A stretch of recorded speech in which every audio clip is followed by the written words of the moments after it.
वहाँ डीसीपी साहब ने कहा कि नहीं ये तो हम आपको सुनने के लिए आए हैं, लेकिन ये भी हम आपको बताना चाहते हैं कि 2000 प्रोटेस्ट डेमोन्स्ट्रेशंस होते हैं पूरी दिल्ली शहर में और कभी ऐसा कुछ होता नहीं है, लेकिन थोड़ा सेंसिटिव मामला हो जाता है होम मिनिस्ट्री पर आप लोग जब प्रदर्शन करते हैं किसी के घर पे। तो हमने कहा कि भाई सेंसिटिव मसला होता है तभी किसी के घर पे जाया जाता है। भाई किसान होम मिनिस्टर का बेटा अगर रौंद देगा किसानों को तो जाहिर सी बात है कि सिर्फ जंतर मंतर पे प्रदर्शन सूटेबल नहीं लगता, लोग इसलिए आते हैं। दूसरा ये कि मैं अपने छात्र जीवन में home minister Indrajit Gupta, home minister Lal Krishna Advani सबके घर के सामने कर चुकी हूँ। मेरे गुप्तांगों ने आज तक कभी किसी पुलिस वाले ने आकर के लात नहीं मारा है ना।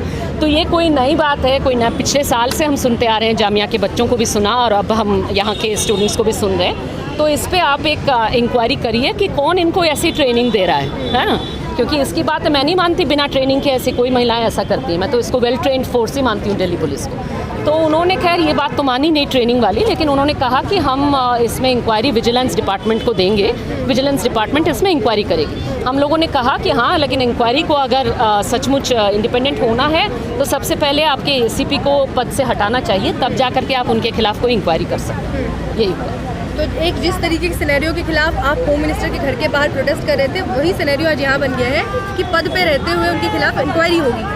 पता नहीं पद पे रखेंगे कि नहीं रखेंगे, अब देखिए। हमने तो मांग उठाई है कि पद से हटाइए तब जाके इंक्वायरी करिए, अब देखिए कि कल क्या होता है। लेकिन हम इस मसले को ऐसे छोड़ने नहीं जा रहे हैं और हम आपके माध्यम से कहना चाहेंगे हर किसी को जो नागरिक है देश का कि देखिए, प्रदर्शन करना नागरिक का अधिकार होता है और प्रदर्शन के दौरान किसी के साथ में यौन उत्पीड़न करना ये पुलिस की कहीं से दूर से कहीं ड्यूटी में नहीं आता, ये एक वायलेशन है। और इन्होंने ये भी कहने की कोशिश की कि देखिए आपके साथ में लात तो कितने महिलाओं ने मारा, एक दो नहीं तो मारा होगा, तो वहाँ तो खड़ी 50 थी, तो इसका मतलब सब नहीं है। हमने कहा कि देखिए, पहले तो आप सवाल बहुत गलत पूछ रहे हैं इसको कि कितने लोगों ने तुम्हें मारा, है ना, ये अच्छा नहीं लगता। दूसरी बात, हमने कहा कि मानो बलात्कार कोई कर रहा है खुलेआम सरेआम आपके सामने और बाकी जितने लोग हैं तमाशबीन बने हुए हैं और मज़े लूट रहे हैं, तो भाई उनको भी मैं बलात्कारी कहूँगी, मैं उनको क्या कहूँगी। और ख़ास करके अगर वो वर्दीधारी हों तब तो वो डबल बलात्कारी होंगे।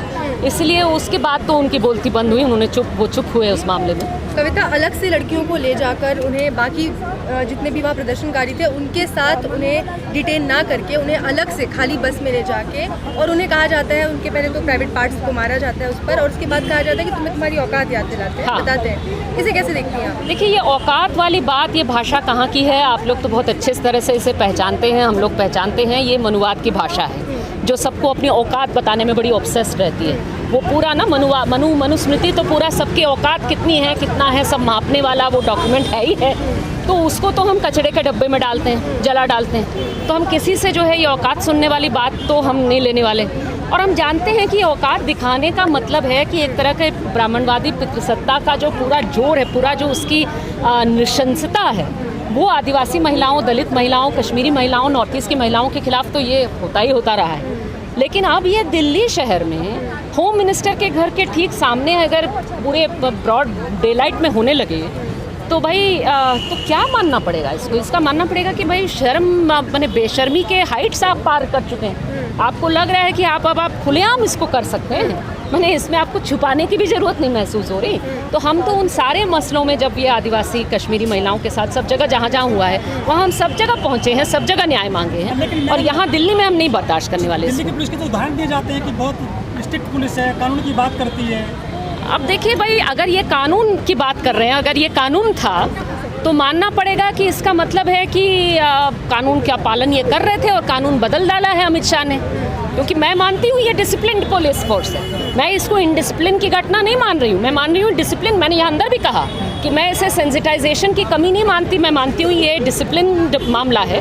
और इसलिए मैं जानना चाहती हूँ कि ये ट्रेनिंग कौन दे रहा है महिला पुलिसकर्मियों को कि महिलाओं को कपड़े खोलो, उनको नंगा करो, उनको गुप्तांगों में लात मारो ताकि उनको शर्म महसूस हो और दोबारा इस तरह से प्रोटेस्ट करने में वो सोचें, औकात याद दिला दीजिए उनको।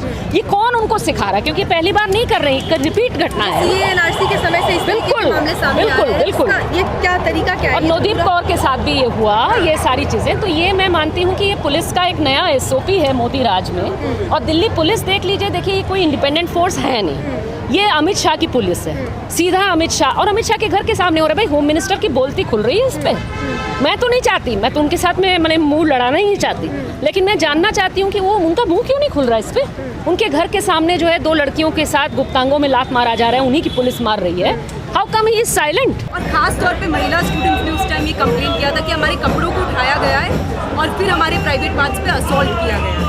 और उस समय में भी ये आवाज़ उठी थी कि दिल्ली पुलिस ये नया मॉडस ऑपरेंडी दिल्ली में नहीं चला सकता, कहीं नहीं चला सकता, कहीं भी चलाना इलीगल है, गैर कानूनी है। कस्टोडियल वायलेंस के खिलाफ सुप्रीम कोर्ट की भरी हुई जजमेंट्स है और कोर्ट कहता है कि this is not acceptable, this is illegal. लेकिन दिल्ली के अंदर फिर से 10 तारीख को हमने ये देखा जब वुमेन प्रोटेस्टर्स और बाकी प्रोटेस्टर्स अपने साथियों के साथ अमित शाह के गृह मंत्री के घर के बाहर गए प्रोटेस्ट करने।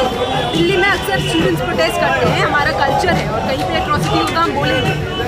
अमित शाह के पास गए थे कि आपके जो मंत्री हैं अजय मिश्रा, उसका आप इस्तीफा लीजिए क्योंकि उनके हाथ खून से रखे पड़े हैं, उनके ऊपर 4 किसानों की मौत की आरोप है।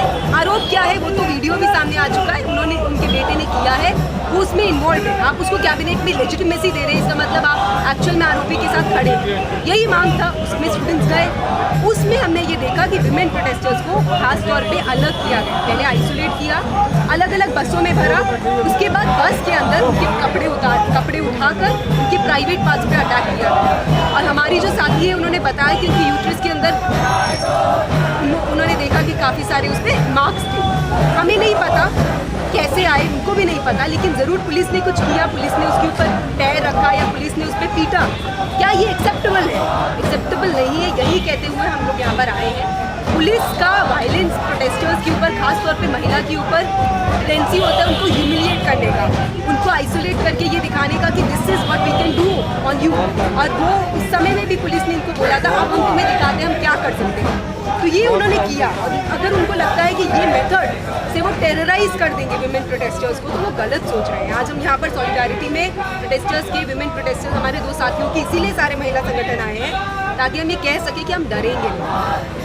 You think this method can put us under fear कि अब हम आएंगे तो हमारे साथ सेक्सुअल असॉल्ट होगा हमारी बॉडीज़ के ऊपर by the police, by the state, वो गलत है और ये मेथड भी गलत है, इसको रोकना होगा। भाजपा वैसे किस तरीके से महिलाओं को लेकर सोचती है, अलग अलग डॉक्यूमेंट्स में उनके कमेंट्स में ये दिखता रहता है कि ये गवर्नमेंट स्कूल को अब अप्लाई कर देना चाहती है पूरे देश में। अप्लाई कर ही रही है। बीजेपी आरएसएस का जो सोच है महिलाओं को लेके कि महिला स्वयं दर्जे की नागरिक है, महिला घर पे रहेगी, महिला अगर कोई एजर्टिव महिला है जो अपने अधिकारों की बात करे, जो फ्रीली अपने लाइफ पार्टनर को चुने, जो इंटर कास्ट, इंटर रिलीजियस शादी करे, जिसका साथी एक मुस्लिम हो सकता है, उस महिला को ये कैसे देखते हैं भाजपा के लोग? उस महिला को ये लोग जिस तरह से देखते हैं और जो पनिशमेंट उसके लिए ये लोगों ने मांग किया हुआ है वो वही था जो दिल्ली पुलिस ने किया। रूप हमने देखा है, रूप हमने पुलिस का बहुत बार देखा है, चाहे वो हमारे कपड़े उठाने का हो, चाहे वो हमारे प्राइवेट पार्ट्स पे टच करने का हो, ये एक पनिशमेंट है। रामजस के वक्त भी ये देखा, ये हमने रामजस के समय में देखा था। और ये पनिशमेंट इस चीज़ का है कि अगर तुम ज़्यादा बोलोगी तो ये हम तुम पे कर सकते हैं, और ये अपने फोर्स की तरफ से हम वो सोच हमें दिखती है। इंस्टीट्यूशनलाइज पूरी तरह से हो चुकी है। यूनिवर्सिटीज़ के अंदर भी इनके जो स्टूडेंट विंग है, ABVP है, RSS का जो स्टूडेंट ऑर्गेनाइजेशन है, वो यही करता है, महिलाओं को असॉल्ट करता है, हैरेस करता है। और पुलिस भी वही इंस्टीट्यूशनलाइज जब ये करने लगी है, तो अगर ये मॉडस ऑपरेंडी है, ये SOP है, दिस इज़ नॉट एक्सेप्टेबल, यही कहने के लिए। जस्टिस अरुण मिश्रा का अभी लास्ट कमेंट है कि वो अभी क्योंकि मानवाधिकार आयोग के अध्यक्ष बनाए जा चुके हैं जस्टिस अरुण मिश्रा, और उनका कमेंट है कि अमित शाह के शासन में मानवाधिकार का ज़्यादा प्रोटेक्शन हो रहा है। इस कमेंट को आप कैसे देखते हैं? मेरे हिसाब से उनका कमेंट भी, और अगर प्रधानमंत्री का कमेंट भी देखें जो अभी एक दिन पहले उन्होंने बोला है, उन्होंने कहा कि सिलेक्टिव आउटरीच जो है ह्यूमन राइट्स इश्यूज़ पे, ये बहुत ज़्यादा डेंजरस है।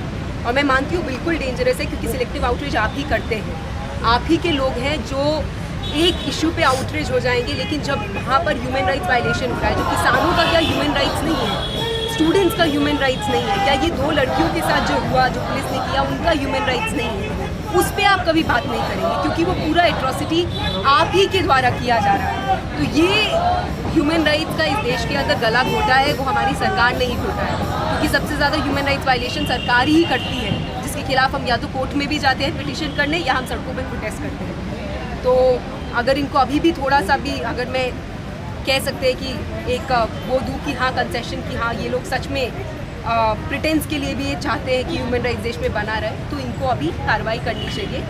सबसे पहले तो अजय मिश्रा के ऊपर और दूसरा वो पुलिस कर्मियों के ऊपर जिन्होंने 2 महिला हमारे साथियों के साथ ये सलूक किया।